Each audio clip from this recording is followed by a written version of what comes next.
UFC Fight Night, Leronemurphy versus Movsarevloev just took place, and I'm gonna give you my raw reaction to the whole fight card. So let's get into it.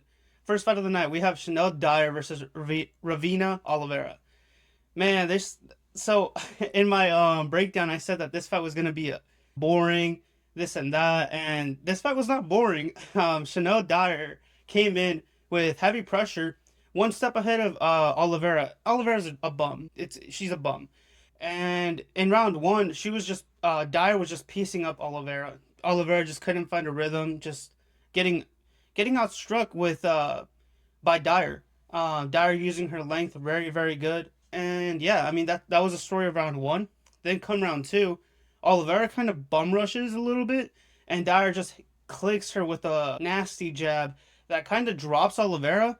And I started laughing. I can't lie. I started laughing because she gets dropped and she's along the fence, just like, "Oh no, no, don't hurt me." And I was like, "Bro, it's a fist fight. Like, protect yourself. At least shell up, pull an Anthony Smith." But no, she just she opened her eyes wide and said, "Don't hurt me, don't hurt me." And yeah, and the fight just ended KO TKO.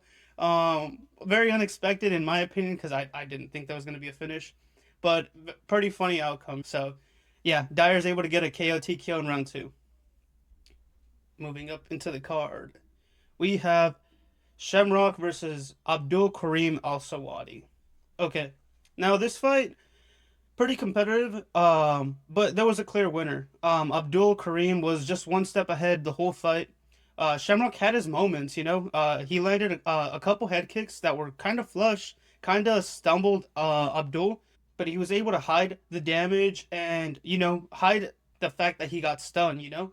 So that helped him a lot. But like I said, Abdul was just one step ahead, landing nasty hooks, overhands, and just pieced up Shamrock's face, man. If you've seen Shamrock's face, he was just cut up. Kind of looked like he had a broken nose. Just didn't belong in there, basically. Abdul Karim just looked pretty good in this fight, man. Pretty good. But I think Shamrock was making his debut, so kind of to be expected. It's really hard to win your debut fight. But, you know, Shamrock did have a lot of hype behind him, so, you know, there's that. But good on Abdul Karim to win that fight. He won it relatively easily, like I said. Very competitive fight, just Abdul one step ahead. Next up. Man, what can I say? This fight. Hey, Pericic learned a lot from Dan Hooker looking for those single legs because Louis Sutherland, man, this guy was just, he came in bum rushing, looking for a double leg, got stuffed. I mean, that was the game plan. Louis Sutherland just looking for takedowns, looking to wrestle, and it backfired because every time that he looked for a single leg or a double leg, it got stuffed immediately by Pericic. I think at one point, you know, even Pericic scrambled and avoided the takedown. So, really good takedown defense from Pericic. And yeah, man, I think in one of them he tried to go Sutherland, and I think in one of them, Sutherland tried to look for a double leg takedown, and he didn't get it. And Pericic just landed nasty uppercuts, dropped Sutherland. Sutherland tried to look for a single, and Pericic obviously defended it, and just pieced up Sutherland to the point where he just didn't know where he was at. I think it was Mark Goddard. He kept on yelling, "Protect yourself, protect yourself." I was like, bro, okay, just finish the fight, bro. Perisic literally KO'd him like three times already. Stop the fight. And yeah, I mean, he was able to stop the fight in round one, I think. Yeah, and within like 2 minutes. So good on Perisic. I kind of expected it. You know, I called round one. No, I did call a KO though. I called a KO from Perisic, so there's that. And yeah, I mean Dan Hooker helped him out with protecting them single legs. Who knows what else he taught him? So yeah, we move on. Next up, we have Matthias. Like I said, I'm not gonna pronounce that last name. That last name is insane, bro. So not gonna pronounce that. And he fought Antonio Tricali.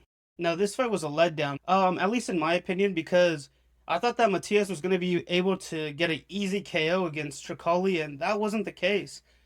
He showed potential. In round one, he landed a nasty elbow that dropped Tricoli, and I thought the finish was going to come in pretty soon, but it obviously didn't. Matias, you know, let up on the gas tank, and literally gassed out trying to get that finish. And Tricoli, he kind of, collected himself, and round one obviously gave it to Matias. He won that round.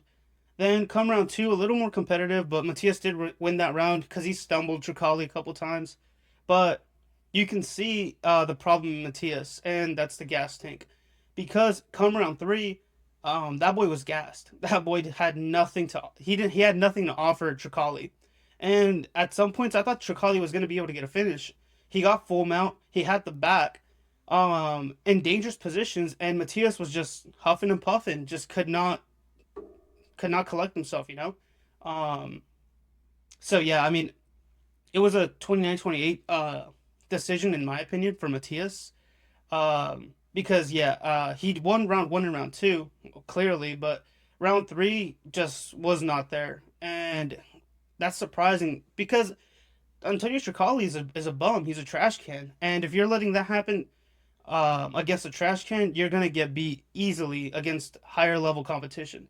So that's a bummer. We're not going to see another prospect in the middleweight division. But yeah, I mean, if Matias fights anybody else, I'm definitely fading him because ain't no way you're going to gas out against Antonio Tricali. Ain't no way. So yeah, at least he got the dub. Would have been embarrassing if he would have lost, especially dominating 2 rounds. So yeah, Matias just not a prospect.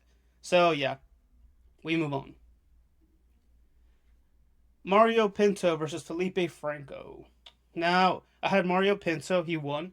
But another fight that was kind of lackluster. A lot of these fights went to decision. Um, so yeah, I mean, I don't know. But Mario Pinto, he wins a decision unanimously, and this fight was very boring. Typically, I mean, I watch the UFC for high level fights. I want to see the best fight the best.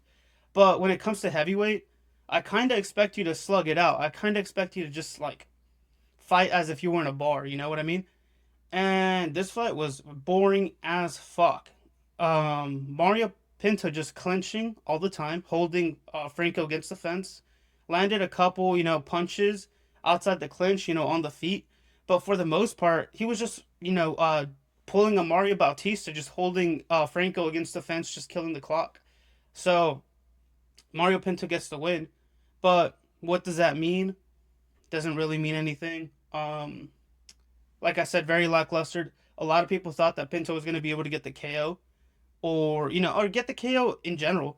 But I mean, I thought he was going to get a KO too, but he didn't even try to strike. He was just clinching the whole time. So very boring performance from him. So yeah, we move on. Next up, we had Nathaniel Wood versus Lucen Kita. This fight, I thought this fight was really good. Um, I wouldn't call it a robbery. I saw a handful of people calling this fight a robbery. It wasn't a robbery. The fight could have gone either way. But very technical, very high level, good fight. And yeah, I had Kita. He obviously lost, but damn man, this fight was really good. You can tell that Kita's really high level. Both fighters are. I picked him just because I thought that Wood's chin wouldn't, hold true. And it did. He was able to eat everything that Kita did throw. And yeah, I mean, it was kind of surprising because Kita, he's fast. He throws really hard, throws with intent, looking to KO you, looking for a finish. And Wood just was able to move out of the way of everything that Kita was throwing, or was able to eat the punches that Kita was throwing. So, pretty good from him. Good showing. And it just showed you that Wood is just a little better than Kita, just because, like I said, he was just one step ahead. He knew what Kita was going to throw and was able to avoid it. So good on Nathaniel Wood, get a win in Homeland, and yeah, um, I don't think we give him anyone in the top 15. I think he should fight maybe someone else, um, and then we can move him into the rankings. But if they do give him someone in the top 15, wouldn't be surprised. He's pretty good. I don't know if he'll ever make top five or if he's championship material just yet. He is early in his career, so he can evolve. But we'll see. Hopefully they give him one more. But if they give him someone in the top 15, good for him. I wouldn't be surprised. Next up, in a fight that everyone is calling fight of the year, um, Damn, this fight was good, really good. Um, Now I was expecting the heavyweights to slug it out, was not expecting the lightweights to slug it out, and that's what happened in this fight. Round one, I had to give it to Axel Sola, just because he was able to knock down Mason Jones. He dropped him with a spinning back fist, and that was crazy. I think that was like the first 30 seconds, maybe a minute into the into the fight, and Sola looked for that finish. But Mason Jones, we know who he is. That boy's a dog. We knew that that wasn't gonna put him away, and I mean that was clearly evident on this fight. Like I said, Sola came in, got in the clinch, started throwing elbows, but Mason Jones blocking everything. He showed really good heart in that first round. But we know that, we all knew that. We've seen him. We've seen Mason Jones battle through adversity. When he fought like Jeremy Stevens, so we know that this guy's a dog. And I mean, I knew this fight was going to be really good just because Mason Jones is a dog. He's always live, and Sola is really good. He was undefeated before this fight. But yeah, so obviously round one goes to Sola. Then round two comes in, and Mason Jones just puts it on Sola. Puts heavy pressure on him, starts piecing him up, and definitely easily round two goes to Jones in my opinion. Sola really didn't have anything to offer. Mason Jones put his foot on the gas. So yeah, clear round two for Jones, and then come round three, it's 1-1. Dude, this fight was crazy because I think Sola landed a couple head kicks. Jones is able to block every single one, and it's just piecing up Sola. And a hole in Solo's game is he has. I mean, I can't really call it a bad gas tank just because they did have a high output. You know what I mean? But against a guy like Mason Jones, he did have a bad gas tank just because like a minute into the third round, this boy was gassed. He had nothing to offer. Um he was just, hustling and just couldn't move, man. Just couldn't move because he was completely gassed out. Had nothing left to offer. And Mason Jones just put it on him. He knew that he had Solo against the ropes and just laid it all on him. And I think in the last 30 seconds to last minute of the third round, Mason Jones just literally just started slugging it out with Sola. And Sola was just blocking everything. He did, like I said, he didn't have anything in the gas tank. He couldn't offer any offense. So he just defended himself. Kind of shelled up against the fence, and Jones just landing nasty hooks. And at one point, I think in the last 15 seconds, he clinched up and started landing nasty knees into Solis's body and face. So it was a clear round three for Jones. Um, as of right now, definitely fight of the year, but I'm sure we'll get other bangers, later throughout the year. But as of right now, it is fight of the year. Definitely fight of the night. These guys both deserve a bonus because it was the most entertaining fight on the card, in my opinion. So entertaining fight, really good fight. And yeah, I mean, Sola doesn't lose any points. Um, like I said, his gas tank looked questionable, but Mason Jones is a dog. He's gonna come at you no matter what. So I'm sure Sola's good. I'm sure that against other competition he should be good. So yeah, Axel Sosa should get someone else not in the top 15. Definitely, he's good, but I don't think he's there yet. So he should get another test. And Mason Jones, I would love to see him fight against someone in the top 15. Um, he's fought a couple of UFC guys now. I think he's like in a 3 fight winning streak now, something like that. I know he's like in a 2 fight winning streak in the UFC now. Off the top of my head, so I would like to see him fight someone in the top 15. And see where he goes. So yeah, good for Mason Jones to get this dub, and yeah, we move on into the main card. Okay, first fight on the main card was Curtis Campbell versus Danny Silva. Now, this was a beatdown, man. I had Curtis Campbell to win this fight, and yeah, he wasn't gonna win that fight. Um, I remember when they first came into the cage, when like the first 15 seconds opening the round one. I saw Curtis Campbell striking, and I was like, yeah, he's not gonna win this fight. He's gonna get chinned. Um, that chin is just to be had. No defense, no head movement.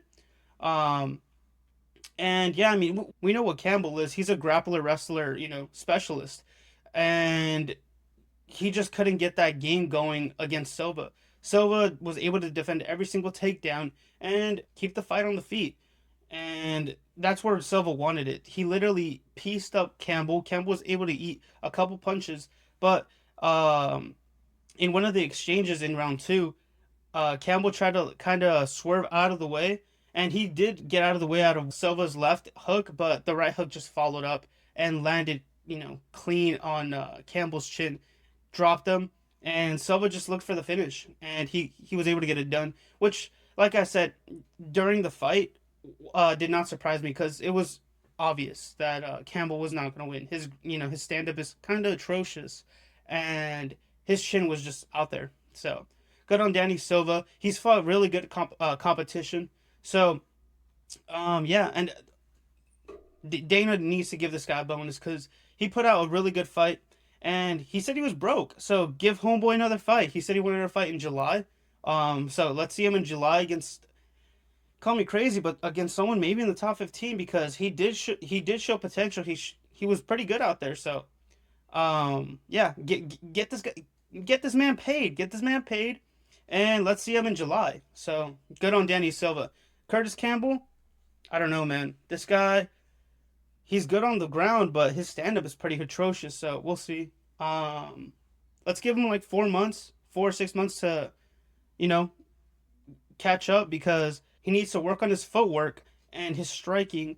And I mean, he just got chinned, so it's his first loss in his career too. So kind of makes you think, am I really this good? So let's give him some time to collect himself and get everything in motion again. So yeah, Curtis Campbell, give him some time to recover, and Silva, I'd like to see him in July, like he said, against someone in the top 15.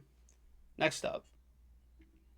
So I kind of got dogged on my pick of CLD in my breakdown fight in the comment section. Someone was saying, "Oh, I don't know how he quoted me saying, "I don't know how you would pick Roman Dolidze." Um, and I mean, obviously, I don't know who would pick Roman Dolidze because that boy trash. Um, come round one. I mean, this fight went to decision, like most of the fights on the card, but yeah, this fight went to decision. And Roman Dolidze was able to implement his game. He was able to take down CLD relatively easily. And he did win round one. But come round two, he was gassed. He had nothing to offer, and he was just a punching bag for CLD. I'm surprised that CLD didn't really or wasn't able to get a finish. He did rock Dolidze a couple times in round two and three. Um, but he wasn't able to get the job done. But I mean, CLD, prove me right. Prove me right that he's able to defeat Roman Dolidze. I want to see you, yeah, you, the one that commented in the comments down below, apologizing, boy, because I got it right. So yeah, CLD is able to get it done. But hey, man. Oh, and he moves up into the rankings because Dolidze was ranked. So now CLD is ranked, a ranked middleweight. So good for him. But middleweight has some grapplers, wrestlers. So there, and that's clearly a hole in CLD's game. So he needs to close that hole up because if he moves up higher in the rankings, everyone's gonna implement their wrestling grappling against CLD. So he needs to work on his ground game. But besides that, he's pretty good. He has good head movement, obviously good striking. He gets a lot of KOs. So yeah, good on CLD to get this done and prove me right. And Roman Dolidze, I don't know where that boy goes. Obviously out of the rankings after this fight. Um, shit, man. Let him fight Marvin Vittori. Roman Dolidze, Marvin Vittori, three. And yeah. So yeah, CLD moves up into the rankings, gets a unanimous decision. Good for him. And yeah, we move on. In a crazy fight, Iwu Barneski versus Austin Lane. Now, I said Austin Lane was a bomb, trash can, anyone can knock him out, and I was proven right once again. Iwu was able to get a 30-second KO knockout against Austin Lane easily. Austin Lane came in with heavy pressure.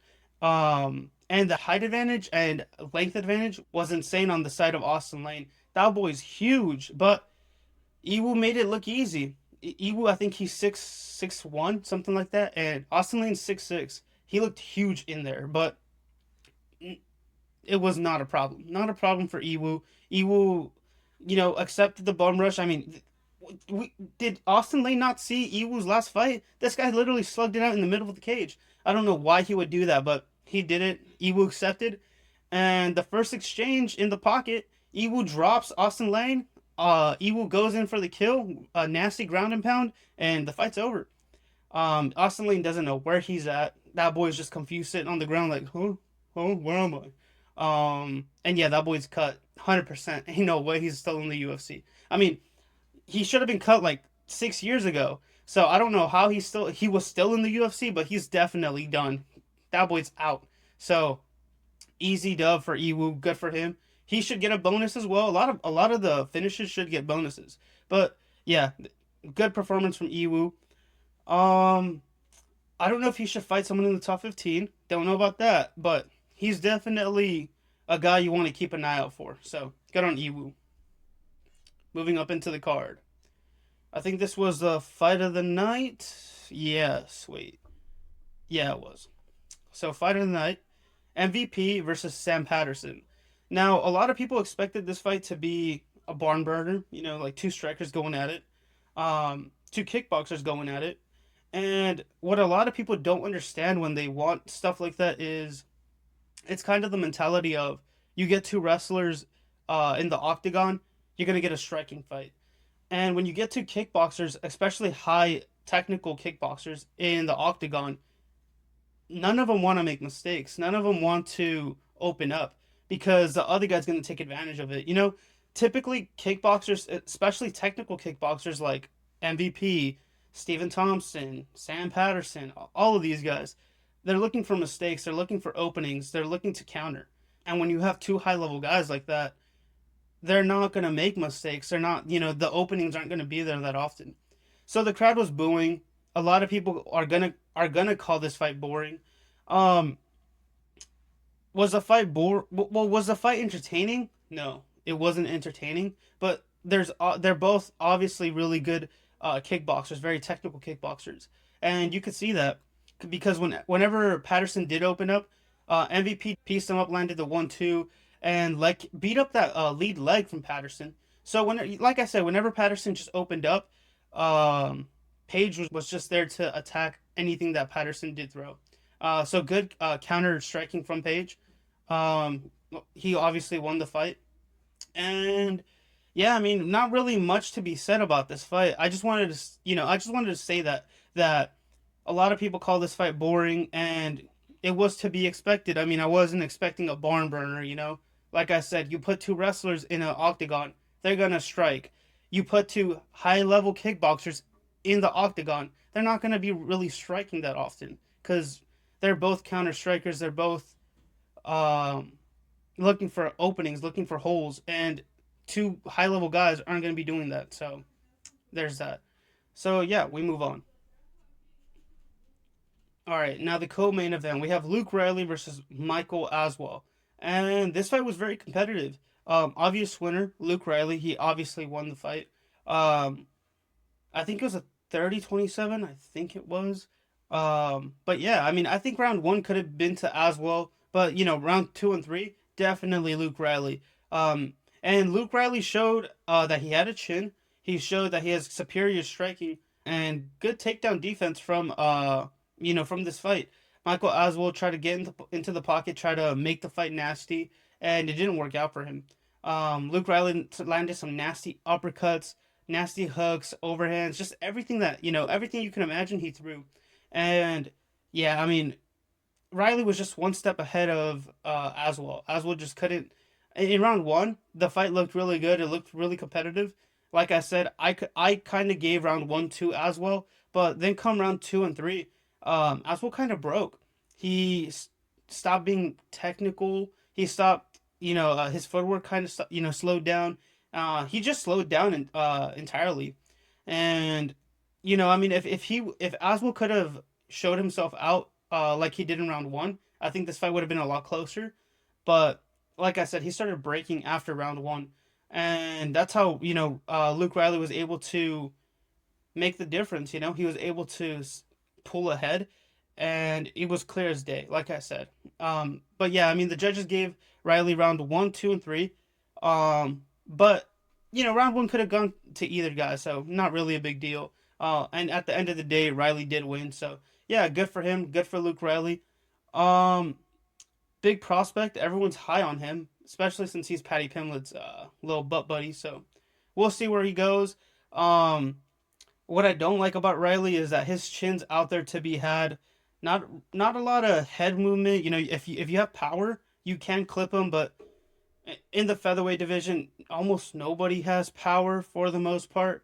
Correct me if I'm wrong. I mean, we got Volk. Volk's not really known for knocking people out.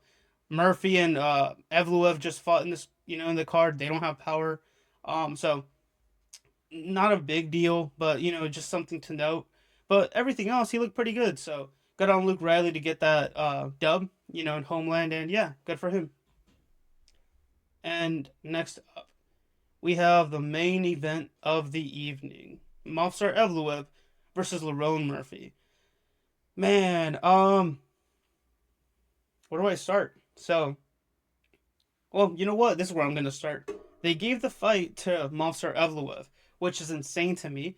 I thought the fight was gonna go to a draw. That's what I thought. And I thought if you had to pick somebody, if you had to pick a winner, it would be Lerone Murphy. But no, they gave it to Movsar Evloev pretty decisively. Um, yeah, but we'll break down the scorecards later. But yeah, that's I don't know, but yeah. So come round one, both fighters showing really good technique. Their kickboxing. Movsar Evloev didn't really decide to grapple wrestle until round three, I believe, maybe round four, something like that. So the fight was on the feet for rounds one and two, and partially round three.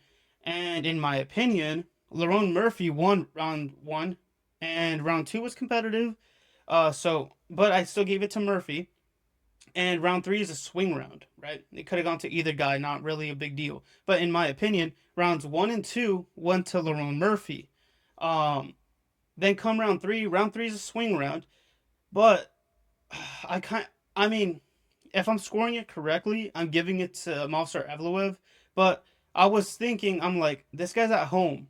He's gonna have favoritism, so I'm gonna score it 3-0 just because of those reasons, because he's at home. Um, Technically, it would have been 2-1 coming into the third round, but like I said, just because Murphy was at home, I was scoring it 3-0. So Movsar Evloev needs a finish, and he is not known to get finishes. So I was like, oh, he's screwed. And so okay, so that happens, right? Round four.